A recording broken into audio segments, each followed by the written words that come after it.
इसीलिए उन्होंने थक गए। थकने के कारण उन्होंने आराम कर रहे हैं, सो रहे होंगे। रानी, जब मैं राजमहुआ में था तो देवा मेरे साथ में हर दिन खुशी खुशी दिन बिताते रहते थे, और जब मैंने राजमहुआ को छोड़कर जंगल गया रानी, देवा हताश होकर के इस दरबार में सो गए। ठीक है रानी, मैं देवा को जगा करके उससे मैं बेटा का सारा हाल पूछता हूँ। ठीक है, मैं साइड में खड़ी हो जाती हूँ, आप पूछिए बेटा का हाल कहाँ है मेरा पुत्र। ठीक है रानी।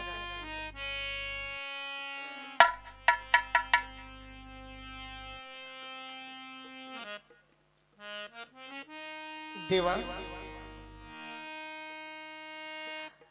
देवा है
तेरा भाई जंगल से आया है, तुझसे कुछ पूछ रहा है रे देवा। जंगल से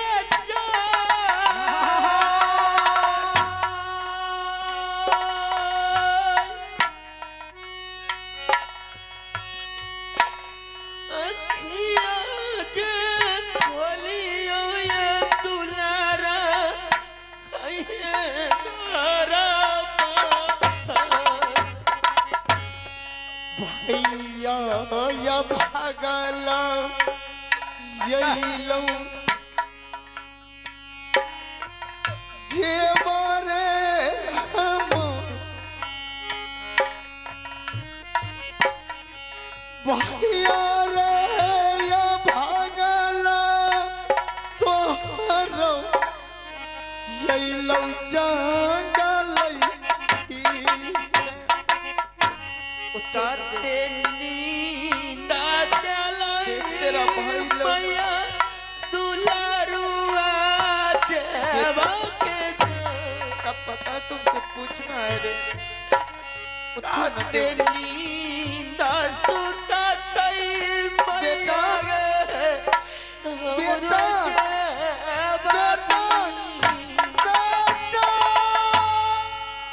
बेटा बेटा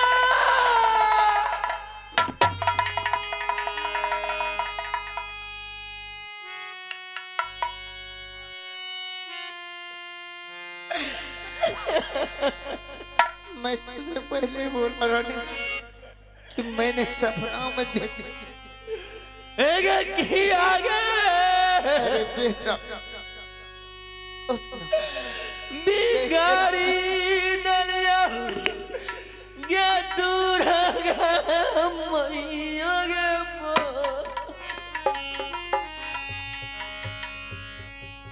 उठना रे बेटा, तेरा पिता जंगल से आया लौट कर आगे बिगड़िए डलिया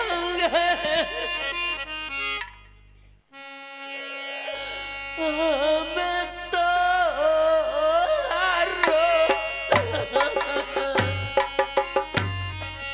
तोरे रे कराना करिया पिता रे तोहार तेरे बाबू तेरी माँ रे कराना करिया बनला पिताजी रे बेटा उठ रे मैया रे आइलो बेटा रे जंगल ऐसे जा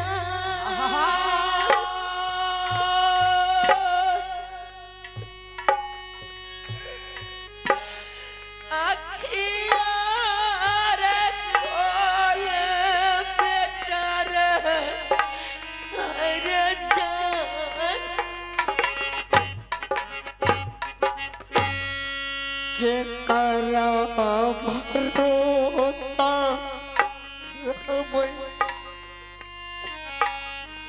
बेटा रे तेरे बाबुआ खोल रे तेरी माई के करा भरोसा हमें रहबै दुनिया 16 हाथ के सरिया रे बाबू रे सोयरी में डली ऐसा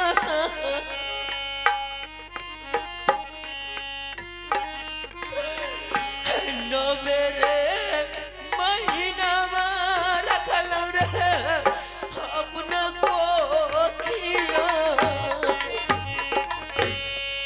कोई ना सहारा बचन बेटा रे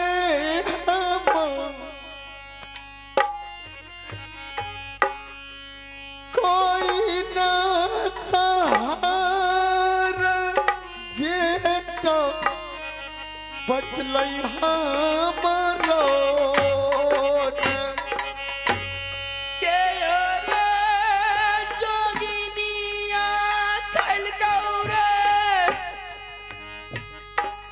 रानी बाबू दे अम्मा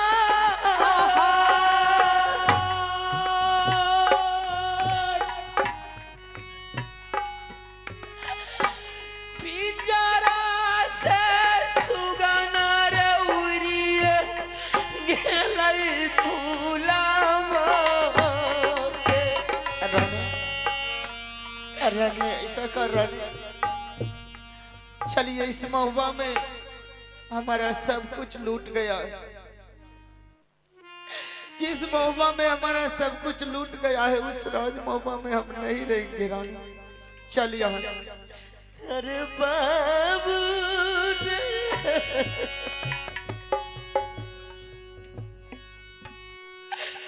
हे मरा मार तू खावा मेरे सालिया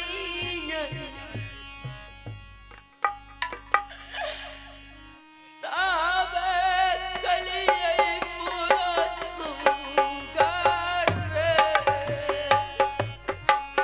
अरे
स्वामीनाथ। रानी ऐसा कर, मेरी सब कुछ लुट गई, मेरी सब कुछ लुट गई स्वामीनाथ। रानी जो लिखा है वही हम भोग रहे हैं। ऐसा कर रानी, जब मैं राज महुआ से जंगल आया था तो सैयद साहब चाचा जी ने मुझे बोला कि रुदल सिंह दोबारा लौट करके तुम राज महुआ मत आना। ऐसा कर रानी, बेटा को लेकर के जंगल भाग। अगर वह सैयद साहब अगर दोबारा राज महुआ में मुझे देख लिया तो रानी उलाहना मारेगा। क्या रे रुदल सिंह, तुम किस मुंह से राज महुआ लौट करके आए हो? इस लेकर के जल्दी यहाँ से भाग रानी, बेटा को लेकर। जिस जंगल में हम लोग रहते थे उसी जंगल में बेटा का दाह संस्कार करेंगे। ठीक है स्वामीनाथ, जैसा आपकी इच्छा। मेरी तो सब कुछ लुट गई है, इस दुनिया में कुछ भी नहीं रहा। मेरा बेटा नहीं रहा तो मैं भी क्या करूंगी इस जगह रहकर। ये धन दौलत महल अटारी लेकर के क्या करूंगी। चलिए स्वामीनाथ, उसी झोपड़ी में हम दोनों व्यक्ति फिर से वहीं जहां पर मैं रहती थी। ठीक है रानी, जल्दी से बेटा को लेकर भाग यहाँ से। चलिए राजेश, चलिए ये जंगल में, ये जहाँ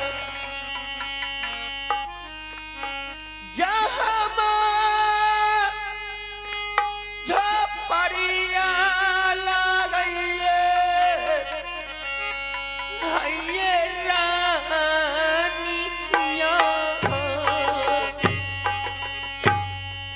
चलो दी से भाग रानी, मोहब्बा सच्चा।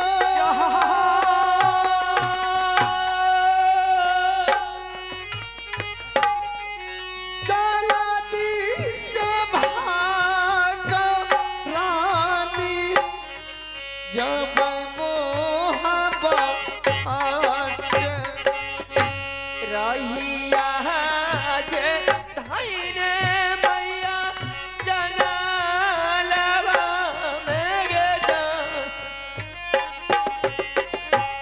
रहिया जे धैने मैया गे जंगल के। पागल में चल रानी, मोहब्बत से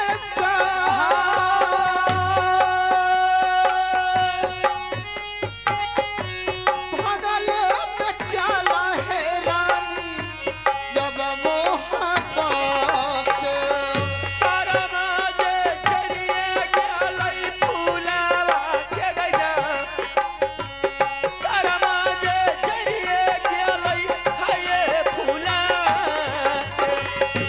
जो जाति देखते है रानी, तू सामने जा देते है उल्हना रानी, हमरो मोहब्बा में। मैया सुन ले दुर्गा मैया के बरताया मा छोड़ा। देवी सुन ले काली माई, भाग्य बढ़िया है जंगल को। बजरंग बली का नाम कृपा हो गई बेटाधारी का। देवी सुन ले काली माई, बम दहन तू है कोरिया पर। रानी, हाँ स्वामीनाथ, जंगल तो आ चुकी है। रानी बेटा को लाश को लेकर के इस जंगल में तो आ गए हैं, लेकिन रानी हम लोग के पास ना खाने के लिए कुछ है। तो बता बेटा का दाह संस्कार मैं किस तरीके करूंगा? आपको क्या चाहिए बोलिए। रानी, जब तक सवा हाथ कफन अगर बेटा को नहीं देंगे तो दाह संस्कार मैं कैसे करूंगा रानी? और मेरे पास कफन के लिए कुछ भी नहीं है रानी। अब तू ही बता मैं क्या करूंगा? मैं आपको कफन दे रही हूँ। क्या तुम्हारे पास कफन है? आपको कफन चाहिए ना? हाँ मैं दे रही हूँ। ठीक है रानी, अगर तुम्हारे पास कफन है तुम दे सकती हो।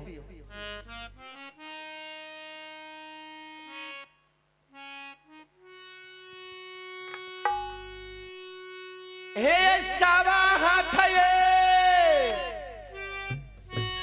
आचरवा लेला ये रानिया के ये जा मैं तुम्हारी आंचल फाड़ करके कफन दूंगा। कर दो ये संस्कार पिया दुलरा बेटावा के केना है कफन फरवा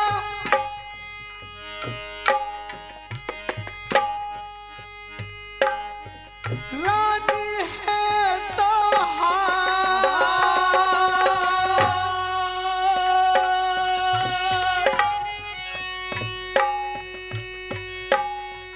केना है चलबा फारी देबै कफन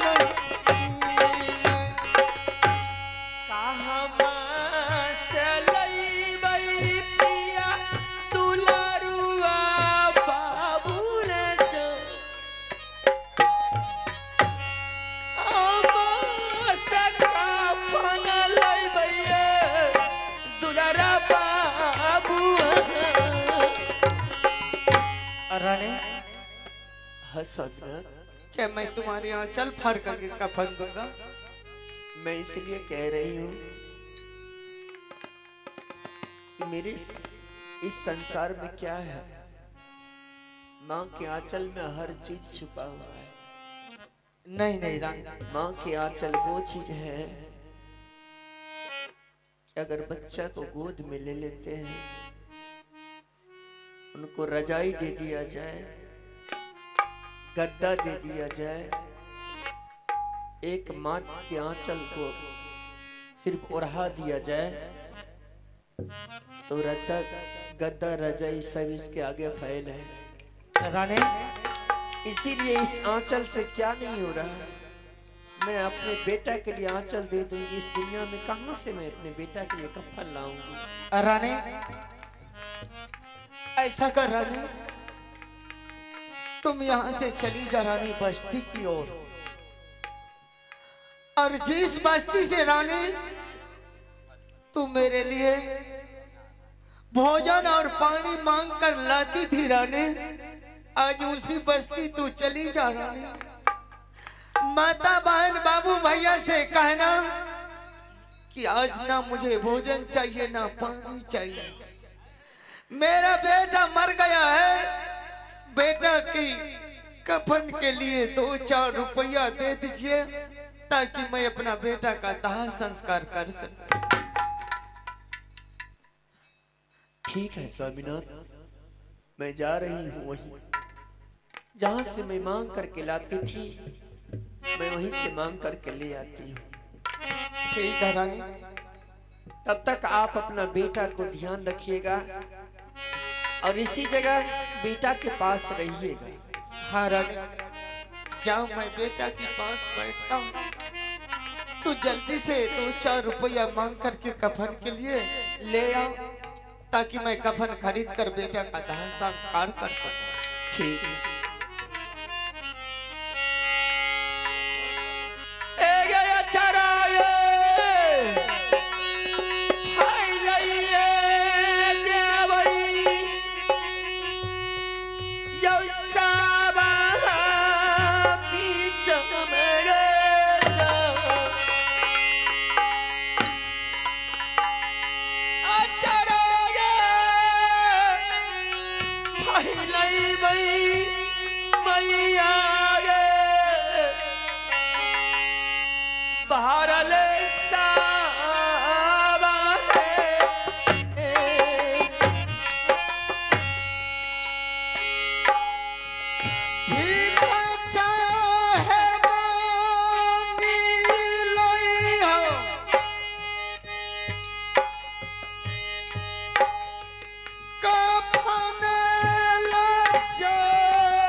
करा ये दिला में है तई के माया बाबू दरे दानवा जते तई मैया गे यो दूरवा जकरा जे दिल में होइते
स्वामीनाथ बोले हैं कि रानी जाओ, हिंदू धर्म का जो कर्म है वो करना ही होता है। जाओ यहाँ से गंगा किनार, और गंगा किनार में जाकर के गंगा जल लेते आना। मेरे पास कुछ तो है नहीं, लेकिन मैं जा रही हूँ इसी आंचल को भीगा करके, और पुत्र के लिए वही गंगा जल इसी आंचल से मैं पोंछ दूंगी, फिर दाह संस्कार किया जाएगा।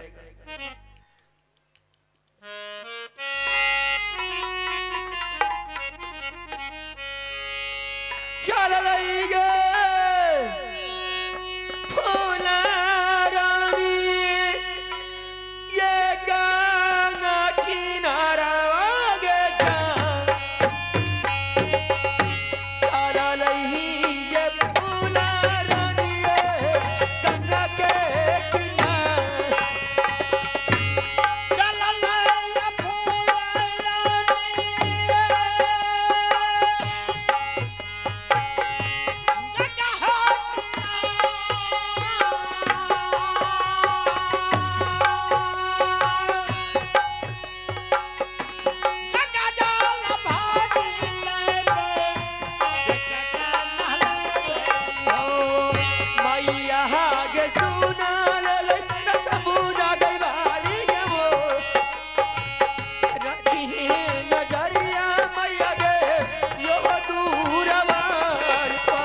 हेलो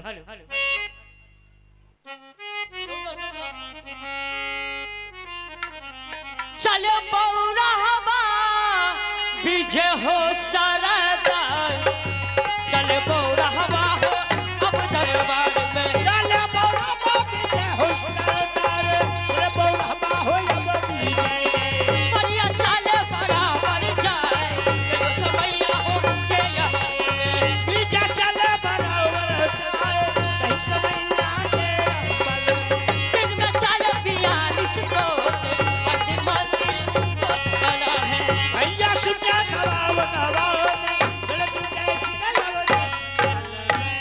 तो आप लोगों को पता नहीं है कि मेरा नाम क्या है, मेरा घर कहाँ है? मेरा नाम है विजय सिंह और मेरा नाम है विजय सिंह, मेरा घर पड़ता है विजयपुर। और मैं बहुत दिनों से अपने दरबार में बैठे बैठे अब मेरा दिल यही कहता है कि जंगल जाकर के शिकार खेलो।